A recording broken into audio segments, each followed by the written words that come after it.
try your best. É uma normativa aplicada a todas as entidades bancárias, todas, salvo seja, não sou mas digamos que aquilo que nós aqui pretendemos é mostrar que pode ser utilizada como uma ferramenta objetiva de nós podermos, efetivamente, como auditores, avaliar o pressuposto de continuidade. E é nessa perspectiva que vamos ver a questão. Uma das primeiras questões que nos colocamos, e antes de avançarmos propriamente com o modelo, é qual é o interesse, efetivamente, deste modelo. Portanto, continuidade, a evidência empírica de que, efetivamente, um relatório venha alterado por força dos problemas de continuidade. Há interesse, efetivamente, nesses efeitos que tem um relatório, dos efeitos para o utilizador em geral ou no luz. O relatório, efetivamente, no fundo, tem um impacto ou não tem impacto? É isso que nos questionamos, em primeiro lugar, para ver se, efetivamente, teria interesse ou não encontrarmos uma ferramenta objetiva para que o auditor tivesse o seu trabalho facilitado nesta tarefa da avaliação.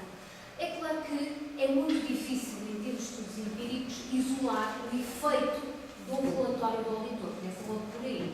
Temos alguma dificuldade em ter este regulamento. Temos também o problema da oportunidade da própria informação que é prestada na altura do relatório, porque normalmente quando o relatório sai cá para fora, muitas vezes determinadas informações já são conhecidas. Ou deparamos, em alguns trabalhos empíricos, com conclusões que são em sentido contrário ou até mesmo trabalhos que não são propriamente conclusivos.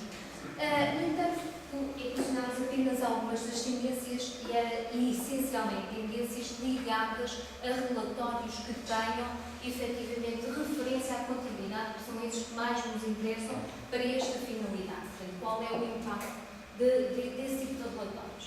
E aquilo que se pode concluir, pelo menos por alguns dos estudos empíricos, é efetivamente a tendência, digamos que o relatório, quando tem referência a incertezas de continuidade, tendencialmente tem um efeito negativo sobre os utilizadores.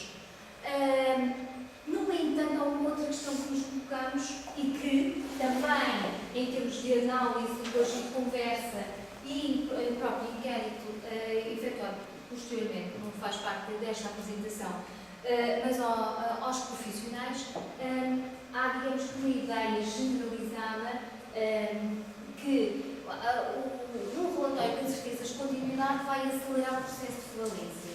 Isto nem sempre, empiricamente, conseguimos provar. Portanto, nem sempre conseguimos provar nos estudos que um relatório com certezas de continuidade é o que a maior contribuição tem para que, efetivamente, a empresa entre em falência. Isto não é, nem sempre é verdade. Pode ser uma ideia inicial, mas é frequentemente uma razão que, em termos de auditores, para encontrar esta situação um bocadinho mais sensível, digamos assim. Portanto, a ideia das incertezas ou colocar uma certeza adicional no relatório. Em termos resumidos, o parecer do auditor não tem sempre os efeitos que nós esperamos, mas tem efeitos negativos quando não há uma opinião favorável ou quando apresenta incertezas de continuidade. Assim, podemos sempre concluir que ele produz efeitos sobre os utilizadores. Produz efeitos sobre o utilizador é, efetivamente, um elemento adicional para a tomada de decisão. A outra questão tem a ver com outro tipo de estudos que também se fez a análise e que pretendiam analisar qual era o nível de eficácia da detecção de eficácia do relatório do auditor também não é muito grande. Portanto, a taxa de eficácia não é, portanto, em termos de estudos, ou pelo menos em alguns estudos, a taxa de eficácia não é de nível muito elevado. Então é importante, ou podemos concluir por esta via, se produz efeitos, se aquilo que é feito em termos práticos não tem eficácia, pelo menos não tem a eficácia que nós gostaríamos, então temos ou devemos trabalhar no sentido de objetivar mais e arranjar uma ferramenta que seja mais útil para fazer este tipo de trabalho. A questão que foi colocada de seguida foi verificar quais eram os critérios, ou se existiam estes tais modelos ou critérios objetivos para poder avaliar. É óbvio que temos a ISA 570, portanto temos digamos que, normativos, quer internacionais, quer depois do plano internacional, para analisar, analisar a situação das empresas ou dos fatores que poderão ser considerados fatores de risco de descontinuidade. No entanto, aquilo que nós entendemos é que essas situações, esses fatores que estão referidos na norma, acabam por ser já indicativos, indicações claras de situações de crise completamente instalada. Portanto, digamos que não há nenhuma previsão, existe uma situação de crise e ela é concreta, real, portanto não há nenhuma previsão, não há nenhuma antecipação dessa situação de crise. O que nós gostaríamos era tentar arranjar um critério que nos permitisse, de certa forma, antecipar. Portanto, não funcionar apenas como pós, mas sim antecipar. Da análise, recolhemos algumas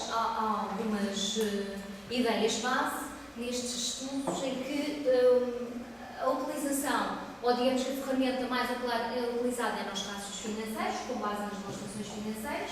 Colocamos sempre a questão de, afinal, o que é que o relatório traz a mais, portanto, o relatório do auditor, qual é a informação adicional que ele traz, porque efetivamente trabalha apenas com os dados que já estão nas demonstrações financeiras.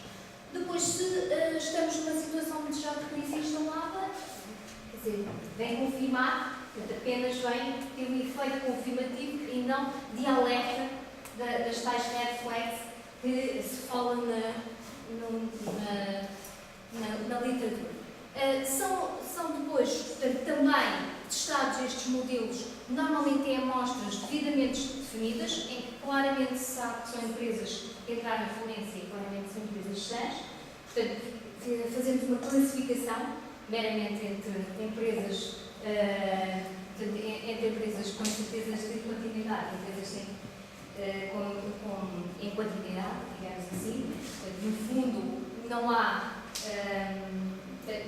certezas, quando se faz a aplicação já se sabe mais ou menos o que é que vamos ter, e nesta perspectiva continuamos o nosso trabalho fazendo a aplicação então do modelo do Basileia naquilo que é possível adaptar à realidade das empresas industriais.